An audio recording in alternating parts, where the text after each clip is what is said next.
If you're thinking about buying that cute, charming older house in the greater Houston area, there's a few things you might want to consider before signing on that dotted line. Just because it's gorgeous on the outside doesn't mean what's lurking underneath isn't going to come back to haunt you. You know, my grandmama used to tell me all the time, what's old is new. We like old cars, we like old music, we like old houses, and that's a thing nowadays. People like those old houses, and you yourself may be real interested in that classic kind of post-World War II, and what do all the gals call it now, Art Deco and all that. That's great. But buying an older house, if you don't know what you're getting into, can be pretty risky, and we're here to help you try to avoid those pitfalls or walk into a purchase prepared, knowing exactly what you're going to get yourself into. Let's talk about Houston for a minute. The Gulf Coast, and Houston no exception, are subject to several characteristics that make us what we are, and one of those things are crappy soils and unpredictable weather. You know, when you turn on the news and they tell you, yeah, we got a 15% chance of rain today, you might get all 15% in your backyard. And so that's certainly the case right now. We're all kinds of inside out on production because I can't work when they're in a monsoon. But vast influx of rainwater does. And then on the flip side, when it's a record drought, the soils here in the greater Houston area are what we call fatty clay soils. And those fatty clay soils absorb moisture and they expand in volume and they dry out and they lose that moisture and they contract. So all of this expansion, contraction causes a pretty loose foothold for your older pier and beam type homes. Let's face it, if you're buying something that's 1950s and older, there's a good chance it's going to be a pier and beam. There's a few slab on grade homes that are in that era, but by and large, they're kind of like this one. They're up on piers or they have a concrete perimeter footing and they've got piers in the middle, one way or the other. Because these homes have individual feet as opposed to one big monolithic foundation, you know, the big monolithic foundation is kind of like wearing snowshoes. That's why we put those big tennis racket looking things on our feet when we go walking through the Alps, so you don't sink in the snow. The same could be said for the Houston soils here. When you have one continuous foundation, you've got a lot more stability, and when you have individual points of support, those individual points of support are likely to shift individually. You know, you can have a whole classroom full of kids, just because you treat them all the same doesn't mean they're all going to turn out the same. And that's how we treat our peers here. So understanding the support basics or concepts of how these older homes are put together is the first step to knowing how to maintain those and keep them level and keep them happy for the rest of their life. Second thing, you ever get those little bugs on you that look like ants but they got wings on them? Well, those are called termites, and we are not exempt to termites here in the greater Houston area. Matter of fact, there's a big reason why when you buy a house they have WDI inspections. Wood destroying insects treat an older pier and beam home, really any house, but let's talk about the pier and beams because they're the vast majority of the construction is lumber. Treat those like a buffet. And it's like the Golden Corral, they're getting down. So what you don't want to see is termite infested foundations or support structures, kind of like this one we're sitting in, because that can severely degrade the load bearing capability of those components. Right next to termite or WDI damage is rot. If you take a piece of wood and you bury it in the ground and you come back a year later and try to dig it up, chances are, unless it's treated,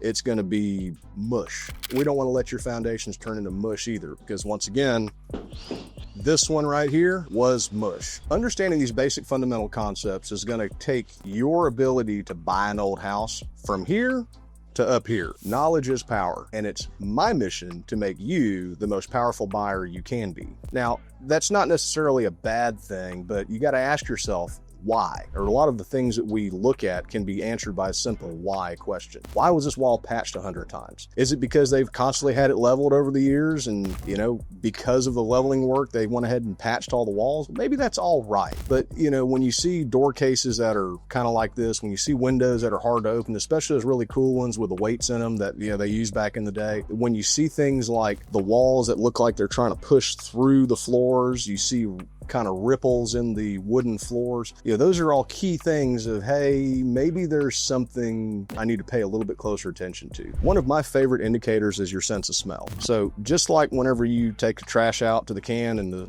can stinks like something's decomposing, well, wood has its own characteristic, odor characteristic that if it's starting to rot, you can smell that. If you open the crawl space door and it's damp, humid, and it smells like funky rotten wood, chances are you've got funky rotten wood. Another one of the indicators I like is to just look at the floor. If it looks like a sine wave, you know, where it's got peaks and valleys and peaks and valleys, something's going on with the subfloor, and if something's going on with the subfloor, chances are there's something going on with the structural components that support the subfloor. Another one of my favorite signs to look at is if you see a wall and it looks like it's pushing through the floor, as if you were standing on on a trampoline and, you know, the floor kind of downward moves towards your feet. Well, if that same effect happens in your load-bearing walls inside the house, the whole point is if you see these little bitty signs that maybe have nice paint, nice tile, nice trim and all that, but you see these little bitty things, you want to try to avoid buying the pig in the poke that's had a bunch of lipstick slapped on it. You can call a professional, and I so happen to know one. We'd be happy to come out, do a free inspection, and tell you just what's going on with that house, and you can make the decision of, hey, is this something I'm willing to spend, you know, 4, 5, 6, 10 grand on to fix, or is this something that I would rather walk away from and go find me another cute little old house in Houston? Let's talk about this house we're standing in. So if you can take a look around, it looks like a brand new house, but at its core, it is a 1950s block and base house. There's no perimeter grade beam. It is literally on block piers. Wood beams sit on top of that, joists sit on top of that, subfloor goes on top of that, and then the rest of the house gets built off of the subfloor. It's fine, there's nothing wrong with that, but this particular one has been neglected for the last 70 years, and she's pretty rough.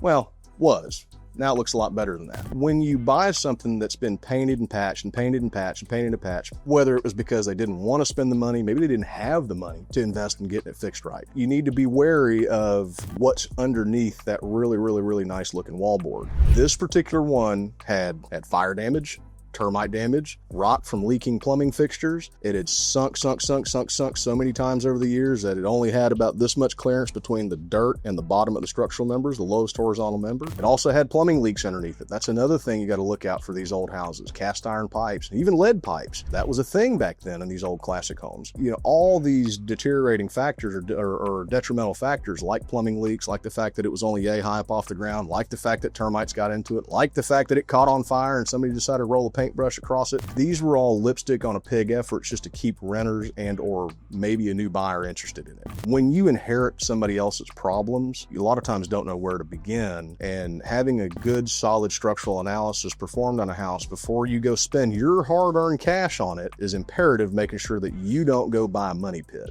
By and large, buying your home is the biggest financial decision you're going to have to make, and we want to help you protect that big financial decision. If you walk in and you love the house, but you're seeing a few things like crooked door frames or sloping floors or any of the things that we talked about previously in this video, do yourself a favor and do us a favor. Give us a call, go on our website. You can either schedule online or pick up the phone and talk to one of the folks at the office. Let's get out there and give you a no cost, no obligation structural analysis of the home, and that way you're not walking into somebody else's nightmare.